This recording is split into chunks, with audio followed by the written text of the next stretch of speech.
An Occurrence at Owl Creek Bridge by Ambrose Bierce. Part 2.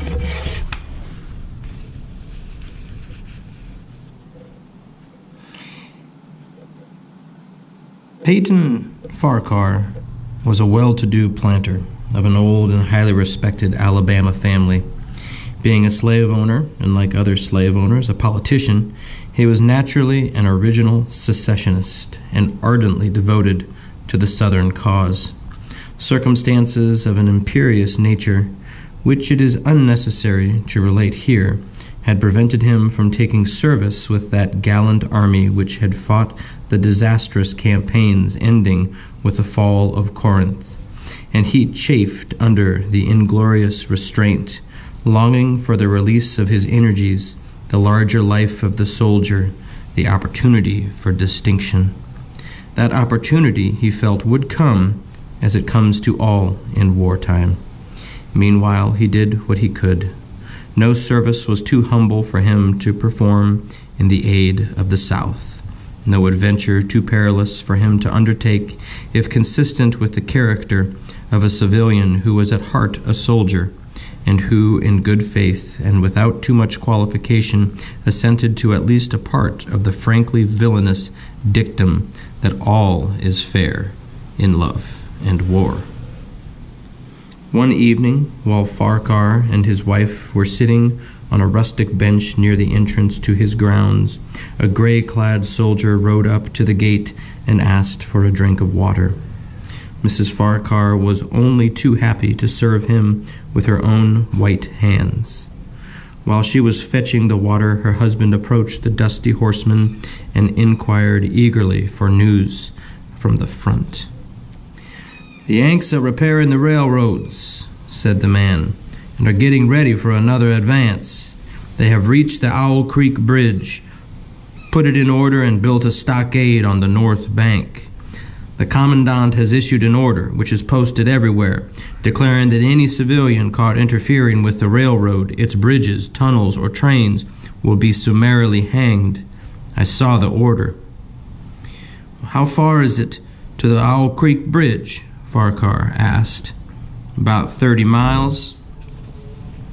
"Is there no force on this side of the creek?" "Only a picket post half a mile out on the railroad, and a single sentinel on this end of the bridge." "Well, suppose a man, a civilian and student of hanging, should elude the picket post and perhaps get the better of the sentinel," said Farquhar, smiling. "What could he accomplish?" The soldier reflected. "I was there a month ago," he replied. "I observed that the flood of last winter had lodged a great quantity of driftwood against the wooden pier at this end of the bridge. It is now dry and would burn like tinder." The lady had now brought the water, which the soldier drank. He thanked her ceremoniously, bowed to her husband, and rode away. An hour later, after nightfall, he repassed the plantation, going northward in the direction from which he had come. He was a Federal scout.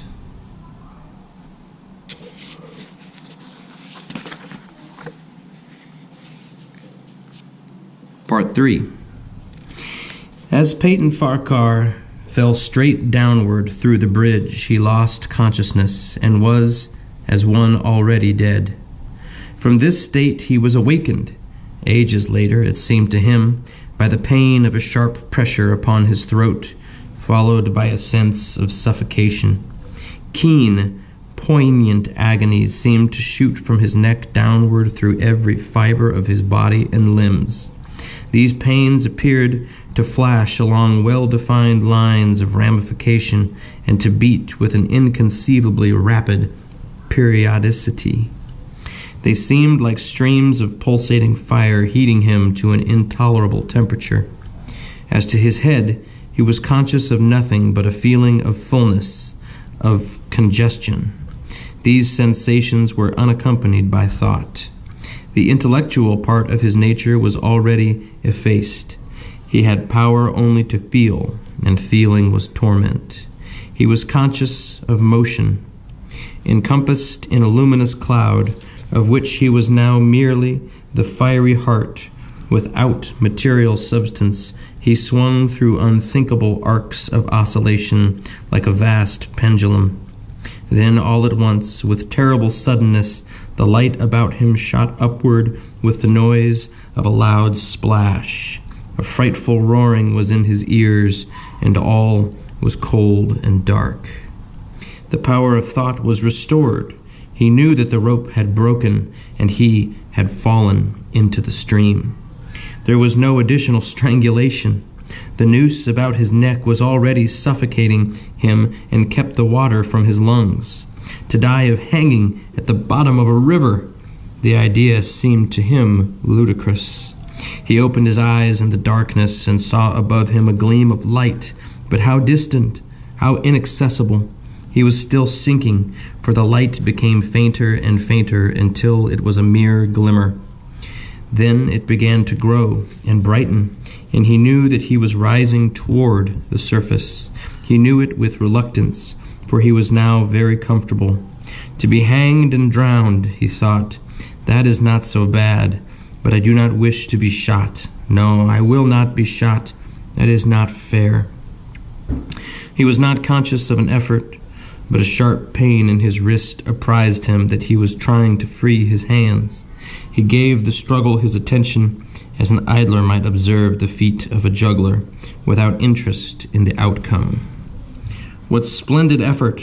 What magnificent, what superhuman strength! Ah, that was a fine endeavor. Bravo! The cord fell away. His arms parted and floated upward, the hands dimly seen on each side of the growing light. He watched them with a new interest as first one and then the other pounced upon the noose at his neck. They tore it away and thrust it fiercely aside, its undulations resembling those of a water snake. "Put it back! Put it back!" He thought he shouted these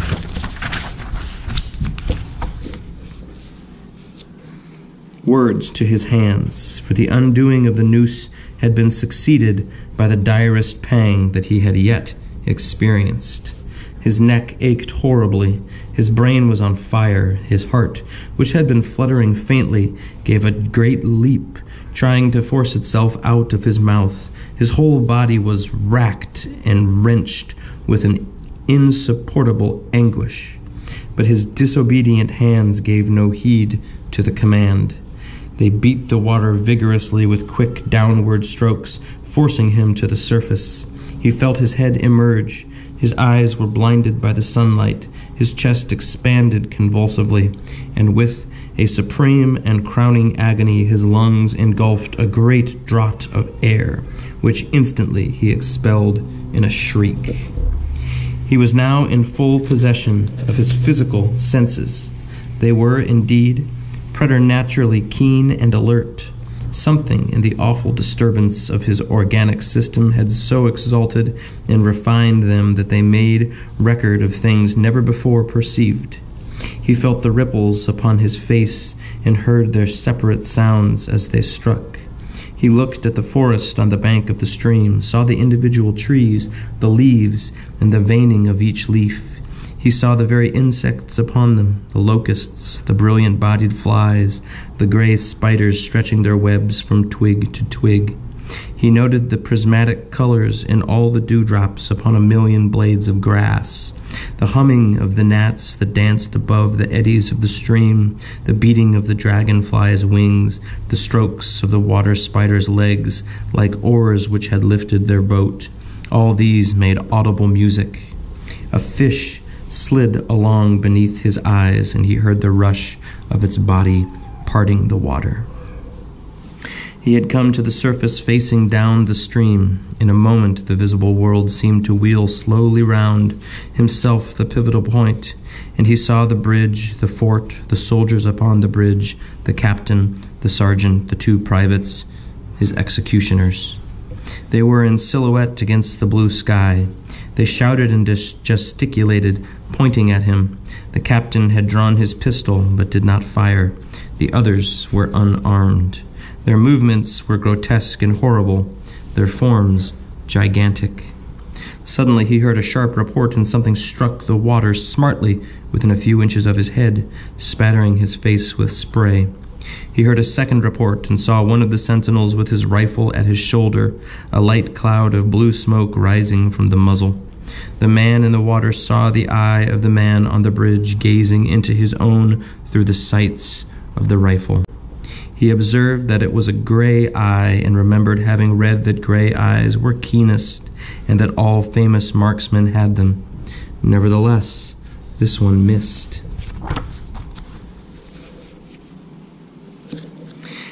A counter-swirl had caught Farquhar and turned him half round. He was looking again at the forest on the bank opposite the fort. The sound of a clear, high voice in a monotonous sing-song now rang out behind him and came across the water with a distinctness that pierced and subdued all other sounds, even the beating of the ripples in his eyes.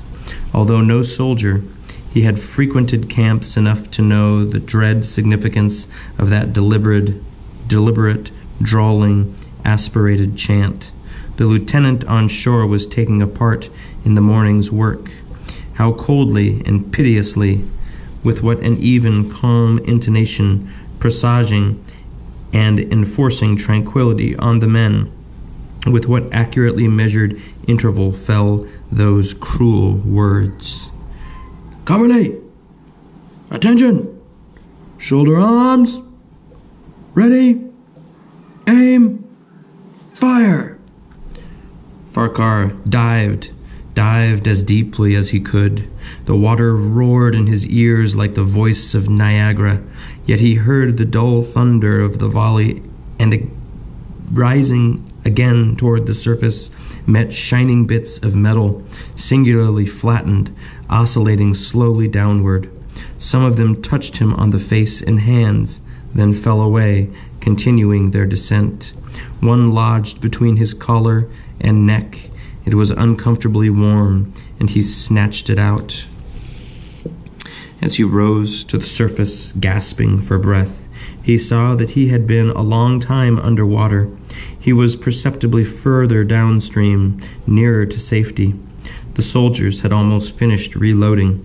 The metal ramrods flashed all at once in the sunshine as they were drawn from the barrels, turned in the air, and thrust into their sockets.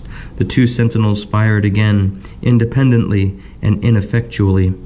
The hunted man saw all this over his shoulders. He was now swimming vigorously with the current. His brain was as energetic as his arms and legs. He thought with the rapidity of lightning. The officer, he reasoned, will not make that martinet's error a second time. It is as easy to dodge a volley as a single shot. He has probably already given the command to fire at will. God help me, I cannot dodge them all. An appalling splash within 2 yards of him was followed by a loud, rushing sound, diminuendo, which seemed to travel back through the air to the fort and died in an explosion which stirred the very river to its deeps. A rising sheet of water curved over him, fell down upon him, blinded him, strangled him.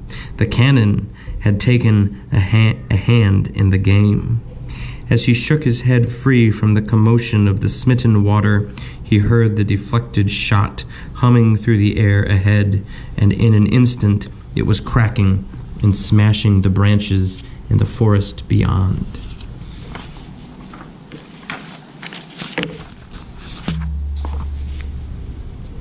They will not do that again, he thought. The next time they will use a charge of grape. I must keep my eye upon the gun. The smoke will apprise me. The report arrives too late. It lags behind the missile. That is a good gun.